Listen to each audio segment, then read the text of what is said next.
মহাপ্রভু বুঝে গেলেন হরিদাসকে বোঝানো বৃথা। কেন? হরিদাস হলেন সেই ভক্ত যার কোনো কিছুর প্রতি কোনো মায়া বা আসক্তি নেই। তাই সর্বহারা হয়ে এই নামটুকুকেই শুধু নিজের জীবনের আশ্রয়, নিজের জীবনের সর্বস্ব মেনে তিনি সব ত্যাগ করেছেন, কোনো কিছু রাখ। এই ক্রিয়ার জন্য জগন্নাথ মন্দিরে গেলেন। আর দিন প্রভাতে উঠিয়া সব ভক্ত লইয়া হরিদাসের আগে আইলেন প্রভু নাচিয়া নাচিয়া। হরিদাসের আগে প্রভু দিলা দর্শন, হরিদাস দিলেন প্রভু আর বৈষ্ণব চরণ। নামের এত শক্তি, শাস্ত্র বলেন যে যার স্মরণে থাকে সে তারই হয়ে যায়। মনটা যেখানে থাকে সেখানে। বাহ্যিক ক্রিয়াতে যেমন আমাদের কর্মে প্রভাব ফেলে না, তেমনি বাহ্যিক যে কোনো প্রকারে যাই হোক না কেন, মন যে তার গৌরহরির চরণে সমর্পিত। এই জগতের অত্যাচার, এই জগতের কষ্ট কি তার অনুভব হয়? শাস্ত্র বলেন কোনো কষ্টই অনুভব হয় না যখন অন্তরে এক অনন্ত জন্মের ক্ষুধা ভক্তি প্রেমের জন্য। সেই জীবের যতই দুঃখ আসুক, কষ্ট আসুক, সেই দুঃখ দুঃখ না, একটাই দুঃখ, কবে ভক্তি লাভ করিব, কবে গোবিন্দ চরণে আবার পুনর্বার ফেরত যাইব। এই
দাস ঠাকুর আমাদের সমস্ত বন্ধনকে ছিন্ন করি শ্রী গৌর চরণে নিজেকে সমর্পণ করিলেন। মহাপ্রভু তার অচৈতন্য তনুকে কোলে তুলে নিয়ে মহা সংকীর্তনে মত্ত হইলেন। সেই সংকীর্তন নামে প্রেমে মহাপ্রভু আশ্রিত।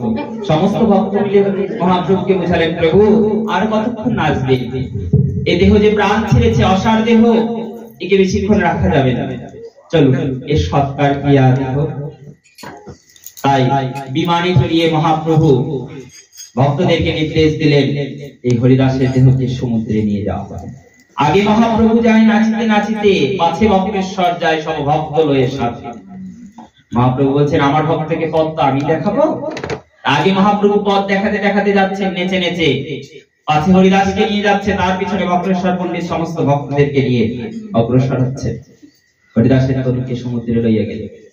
সেখানে অগরু চন্দন দিয়ে তাহারে স্নান করাইল। রঘু কহে, আজ হইতে সমুদ্র এই মহাতীর্থ হইল।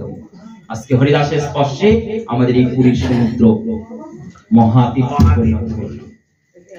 ঘোষণা করে মহাপ্রভু সমস্ত ভক্তদের মধ্যে। আর তাহার অঙ্গে প্রভু দিলেন অগরু চন্দন দিয়ে তাকে স্নান করাইল। তারপর সকল ভক্ত মিলে তাহার পাদুক পাইল।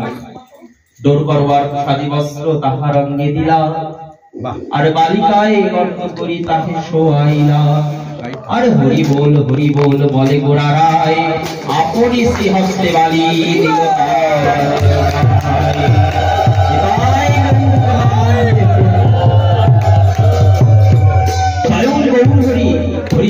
হরি বল বলিতে বলিতে আপন শ্রী হস্তে বালিকা নিয়ে হরিদাসকে দান করলেন।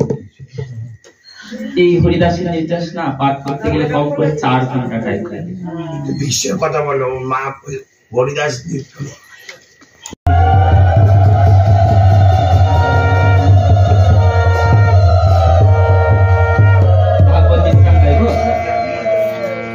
রাধে কৃষ্ণ জয় Radhe Govinda. Radhe Krishna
Jai Radhe Govinda